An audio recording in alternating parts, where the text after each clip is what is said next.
Bonjour tout le monde, ici Luc Olivier et je vous présente le Cadillac Optiq Sport 1 2025. C'est une nouveauté dans la gamme du côté de chez Cadillac et c'est le bébé Cadillac électrique du côté des VUS du constructeur américain. Il se situe bien évidemment en dessous du Lyriq, du Vistik et des deux gigantesques Cadillac Escalade IQ. C'est un modèle qui est très attendu puisqu'il a un prix très agressif dans le marché. Donc, ça, c'est un élément qui risque de très bien le positionner dans l'industrie automobile, du moins du côté des véhicules électriques. Il faut savoir aussi qu'il sera appelé à devenir le plus petit des VUS du côté de la gamme Cadillac, puisque le XT4 avec une motorisation thermique est appelé à disparaître d'ici la fin de l'année 2025. Mon questionnement par rapport à ce véhicule-là, c'est que GM a une stratégie qui est très similaire à ce qu'on a déjà connu dans le temps et qui n'a pas été toujours couronnée de succès. Ça me rappelle étrangement l'époque des années 1980, en fait, où GM avait produit la Cadillac Cimarron sur la base de la Chevrolet Cavalier. C'est un peu ce qu'on reproduit avec l'Optiq, puisqu'il est entièrement dérivé du Chevrolet Equinox EV. Et maintenant, il reste à espérer qu'il sera nettement meilleur que son aïeul, puisque lui, c'était vraiment pas un bon véhicule. Parlons prix et version maintenant pour ce qui est du Cadillac Optiq 2025. Sachez qu'il y a deux gammes dans les faits. Vous avez les modèles sport comme j'ai à l'essai ou encore luxe. Et il faut savoir que la distinction entre les deux est assez limitée. Honnêtement, ça se limite pas mal à la ceinture de fenestration qui est noire dans le cas des versions sport et le design des jantes qui, dans les deux cas, sera de 20 pouces. Par la suite, on arrive avec deux niveaux d'équipement, un ou deux. Moi, le modèle que j'ai, c'est Sport 1, donc c'est un modèle qui est à l'entrée de la gamme. Le prix pour les versions 1, on parle de 63 433 et si vous optez pour les versions plus équipées, donc de niveau 2, on parle de 67 433 Le modèle que j'ai à l'essai est équipé de deux options. La peinture orange Monarch à 900 et la possibilité aussi du toit noir à 825 ce qui apporte la facture à un peu plus de 64 000 Donc, un véhicule qui est quand même assez agressif en matière de prix et qui l'est encore plus lorsqu'on compare à deux de ses principaux compétiteurs, notamment le Audi Q4 e-tron, dont le prix de base est de 63 400. Même chose pour ce qui est du Lexus RZ 450e, deux modèles qui se comparent quand même d'assez proches. Dans le cas du Lexus, on est à 63 030 mais lorsqu'on ajoute des options pour atteindre le niveau de luxe du Cadillac Optiq, là, on va allègrement excéder les 70 000 ce qui fait que Cadillac a vraiment positionné son Optiq très agressivement sur le marché. Le design est extrêmement important auprès des acheteurs de véhicules de luxe. On veut s'affirmer, c'est une identité pratiquement que l'on veut offrir au monde. Et du côté de chez Cadillac depuis quelques années, en fait, depuis l'avènement du Cadillac Lyriq, on est complètement ailleurs et c'est manifeste notamment avec les véhicules électrifiés auprès du constructeur Cadillac. Dans le cas du Optiq, même si c'est le plus petit VUS électrique de la gamme, on ne fait pas de concessions en matière de design et on a des éléments qui sont évidemment traditionnels, en fait, qui sont nouveaux, mais qui sont maintenant traditionnels pour les véhicules électriques du côté de chez Cadillac, notamment au niveau de l'aménagement de la grille de calandre qui s'illumine le soir. On a un éclairage d'ambiance, entre parenthèses, à l'approche du véhicule qui est vraiment très réussi. Le logo aussi va s'illuminer. Et une caractéristique que l'on reconnaît depuis plusieurs années chez Cadillac, ce sont les fameux phares qui sont verticaux avec une collection d'ailes et cette fameuse larme d'ailes qui est très caractéristique avec les clignotants qui sont intégrés dans la partie supérieure également. C'est vraiment réussi en ce qui me concerne et c'est ultra distinctif. Sur le côté, on a, on remarque que la version que j'ai à l'essai vient avec le orange magnétique, qui est une option à 900 et le toit noir, qui est à 825 c'est également une option. Mais ce que j'aime, c'est qu'on a vraiment pris le temps de bien cadrer le bas de caisse de la voiture noir lustré comme le toit. Donc, ça donne une touche un peu plus raffinée. On a aussi un accent en gris fumé satiné qui est encore une fois très réussi. Là où je déchante peut-être un peu, c'est au niveau de la taille des jantes. Le modèle à l'essai est chaussé de jantes de 20 pouces. Ce sont les jantes qui sont de série que l'on a pour le modèle luxe ou encore le modèle sport. Et considérant que c'est un Cadillac, je me serais attendu à minimalement des jantes de 21 pouces, mais pour en avoir, il faut aller dans le catalogue des options et vous devrez débourser à ce moment-là 840 Ce qui m'étonne, c'est que du côté du Chevrolet Equinox EV, dont il est dérivé, la version Sport RS, elle, vient de facto avec des jantes de 21 pouces. Donc là, il y a une incongruité que je m'explique plutôt mal du côté de chez Cadillac. Lorsqu'on arrive sur le côté du véhicule, d'autres éléments, évidemment, ce sont les poignées à la Tesla qui ouvrent de manière inversée, mais le soir, qui sont éclairées. Donc ça, c'est un aspect que je trouve qui est intéressant. Au panneau de custode, Ça, je suis peut-être moins sûr. On a une collection de lignes qui sont intégrées. En ce moment, c'est intéressant en matière de design, mais est-ce que ça va bien vieillir? J'ai de sérieux doutes par rapport à cet aspect-là. Et lorsqu'on arrive à l'arrière, encore une fois, on est très proche de ce que Cadillac offre. Donc, des feux qui sont séparés. On en a qui longent la lunette arrière. On a un petit béquet ici aussi qui nous permet d'éviter d'avoir un essuie-glace à l'arrière puisqu'on n'a pas de remous. Donc, la lunette reste propre, même si on a un haillon. Et un aspect évidemment qui est très intéressant, ce sont les blocs à l'arrière, les feux qui sont verticaux, éclairage au DEL. Donc, on est vraiment dans la tradition propre à Cadillac en matière de design, même si on est dans le bas de la gamme. Le Cadillac Optiq 2025 est évidemment construit sur la fameuse plateforme Ultium qui est répandue dans l'ensemble de la gamme chez GM en matière de véhicules électriques. Dans le cas présent, on a une plateforme qui est constituée de 10 modules de batterie lithium-ion qui vont totaliser 85 kWh. C'est assez standard dans le segment, donc rien pour s'émoustiller à ce chapitre-là. En matière de motorisation, maintenant, on a droit à 2 moteurs électriques, ce qui fait que l'Optiq est de facto au Canada un véhicule qui vient avec un rouage intégral. La puissance combinée est de 228 kW, ce qui est quand même assez intéressant et ça donne donc environ 300 chevaux et 354 livres-pieds de couple. Pour l'heure, il s'agit de la seule motorisation qui est disponible à bord de l'Optiq 2025, mais il faut noter qu'une version V est en préparation.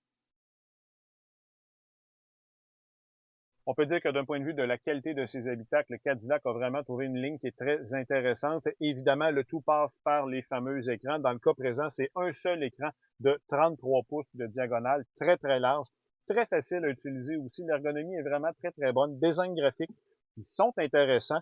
Notez que vous avez 5 tableaux différents qui sont intégrés uniquement pour l'instrumentation. Il y a un défaut, par contre, Apple CarPlay et Android Auto ne sont toujours pas intégrés au niveau des véhicules électriques du côté de chez GM, et ça, c'est une tare qui devra éventuellement être réglée. C'est réellement un irritant significatif. Il y a plusieurs aspects qui sont agréables quand même avec le système, notamment l'intégration de Google, l'assistant Google. Donc ça, c'est un point qui est positif pour ceux qui aiment particulièrement cette application-là.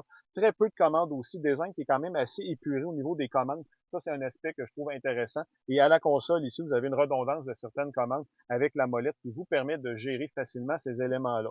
D'un point de vue de visibilité, c'est pas mauvais de manière générale. Par contre, la base du pilier A, elle est extrêmement massive. C'est exactement le même problème qu'on avait déjà découvert, notamment dans le Chevrolet Equinox EV. On partage quand même cette configuration-là. Donc ça devrait être éventuellement corrigé, peut-être avec une prochaine génération. En matière d'équipement aussi, c'est assez généreux à bord du véhicule. On a notamment un système de son ATG à l'excellente qualité sonore, malgré le fait qu'on est dans une version de base. Il faut quand même le noter.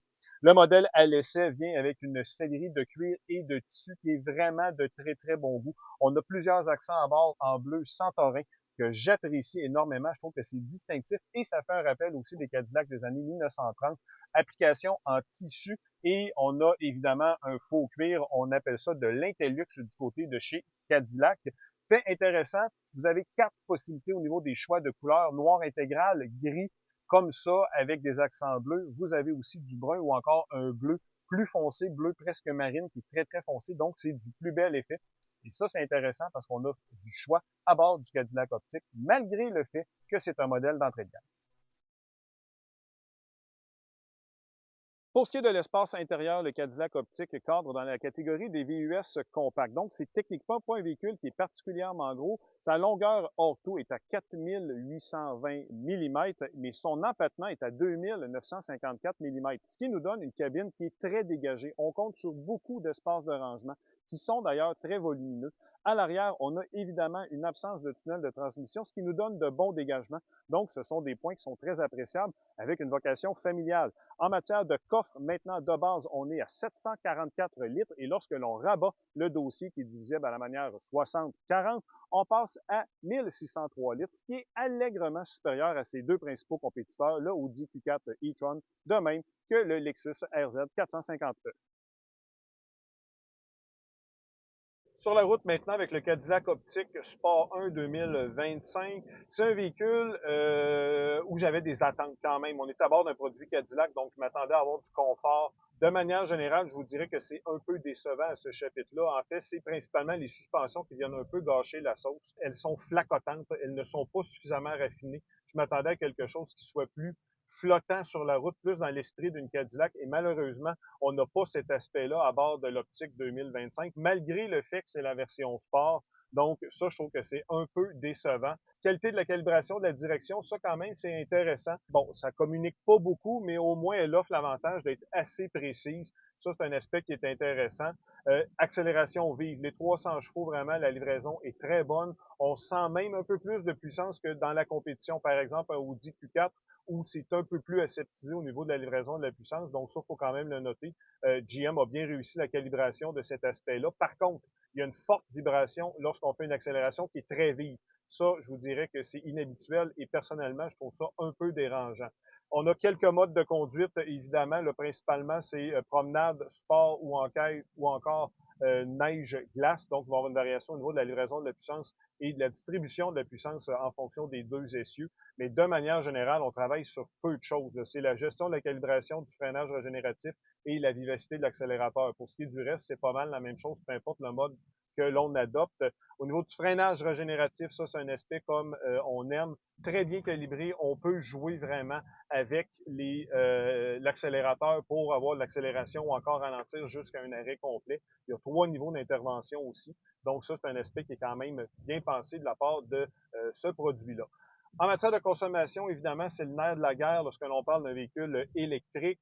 Dans le cas présent, durant mon essai, j'ai eu une moyenne de 18,9 kWh au 100 km, ce qui nous donne, en fonction du fait d'une batterie de 85 kWh, une projection de 450 km d'autonomie, ce qui est légèrement en dessous de ce qui est annoncé par GM à 486 km. Et finalement, pour ceux qui aiment les gadgets électroniques, les assistances à la conduite, l'Optiq vient de série avec le fameux système Super Cruise de GM, qui est vraiment extrêmement efficace, qui travaille super bien, qui va suivre les lignes sans effet de balle de ping-pong et aussi qui va même faire le dépassement des véhicules lorsqu'on est, par exemple, sur l'autoroute. Donc, tout ça se fait tout seul et c'est vraiment très bien calibré. De manière générale, c'est un véhicule qui est satisfaisant sur la route, mais j'aimerais des suspensions qui seraient plus raffinées. Ça irait beaucoup mieux avec l'esprit du modèle. En matière de fiabilité, évidemment, il est difficile de se prononcer par rapport précisément au Cadillac Optiq, mais on peut se fier à ce qu'on a observé du côté du Chevrolet Equinox EV, qui est son jumeau technique. Certains propriétaires, évidemment, ont répertorié des problèmes par rapport à la fameuse batterie 12 volts. Ça semble être assez endémique dans les véhicules électriques.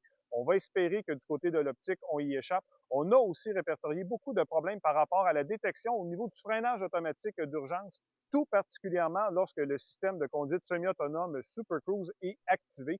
Et comme c'est encore une fois le cas pratiquement généralisé dans l'industrie, on remarque qu'au niveau du système multimédia, dans certains véhicules, il peut y avoir une lenteur qui peut évidemment être très désagréable. Donc, ces éléments-là seront à surveiller du côté du Cadillac Optiq.